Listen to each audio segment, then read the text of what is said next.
W pewnym momencie poleciały kulki po pieluchach, bo w kuchni się suszyły pieluchy. My się rzuciły na ziemię, nas przycisnęły i to był początek powstania.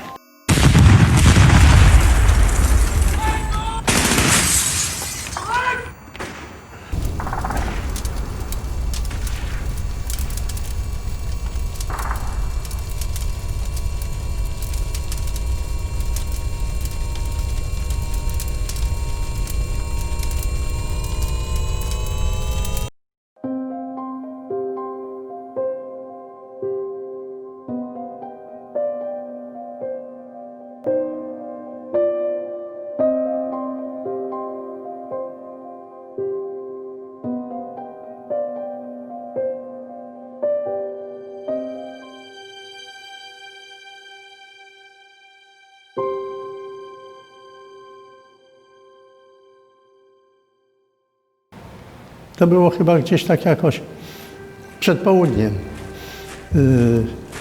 Niemcy przyjechali, czołgiem wyważyli bramę.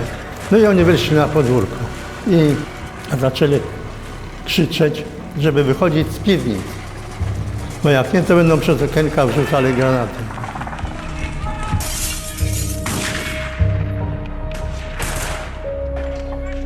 Heraus, prawda, z krzykiem strasznym, wszystkich wyganiali. Niemcy zaczęli walić kolbami w te okienka piwniczne, wypowijali raz, no i to grzecznie wszyscy wyszliśmy.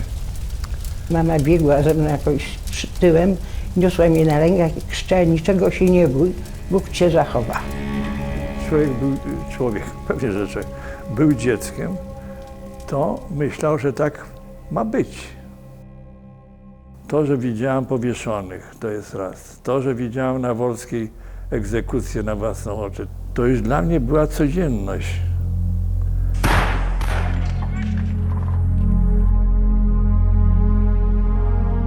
Mówię: mamo, karabin maszynowy postawili, chyba będą nas rozstrzeliwać.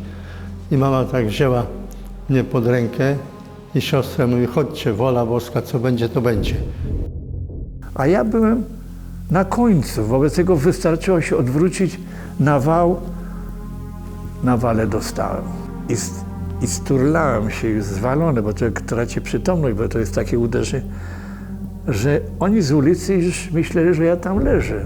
Musiałem natychmiast odzyskać przytomność i przez te druty kolczaskie się przedzierałem, troszkę mi tam zawadziło się i chodzą, biegiem.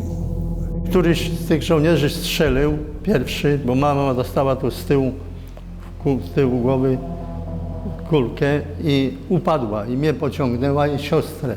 I jak upadliśmy, to ja leżałem tak obok mamy, siostra z drugiej strony. Podniosłem głowę, patrzyła, tu taka dziura duża w głowie, krwi pełno i tak pulsuje tutaj i mówię: Henia, zobacz, mamusia zabita. A ona krzyknęła tak: o Jezu kochany. I stał tak żołnierz, strzelił i opadła na ten.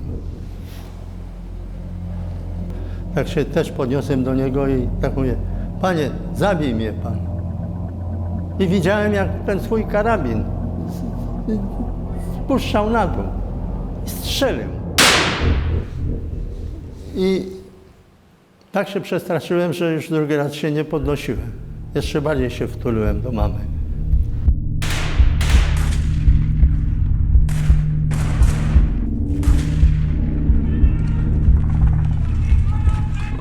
Dalej byłem coraz słabszy, bo przecież się krew lała.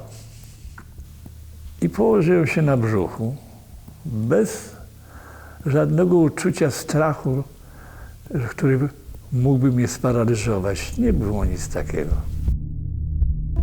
Rozstrzeliwali ludzi i że pamiętam, że ciotka mnie tak jakoś, ja tak staliśmy w jakiejś takiej gromadzie i ta moja ciocia mnie tak odwróciła tyłem do tego i tak zasłoniła. Przyjechał jakiś inny, wyższy rangą i powiedział, żeby pędzić dalej.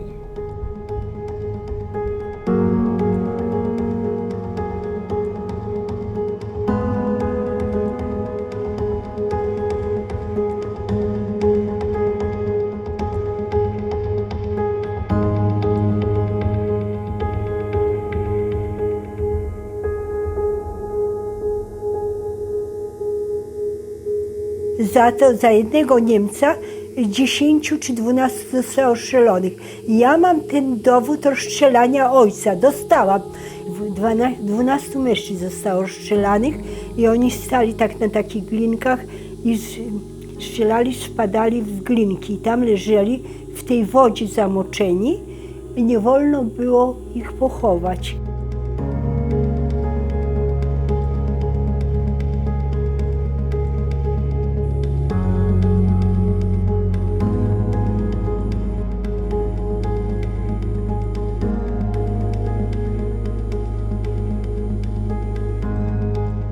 Opuściłem głowę i przede mną leżał pomidorek. Ja podniosłem ten pomidor do ust, poczułem smak i wtedy przyszła świadomość, że to naprawdę się dzieje. Sam jeden wyszedłem z całej egzekucji. Było rozstrzeliwanych osób wówczas kilkadziesiąt osób, blisko ze 100, bo to były kobiety i dzieci, prawda? To z tego wszystkiego wyszedłem ja, prawda? Słyszę głos kobiety. To moja siostra była.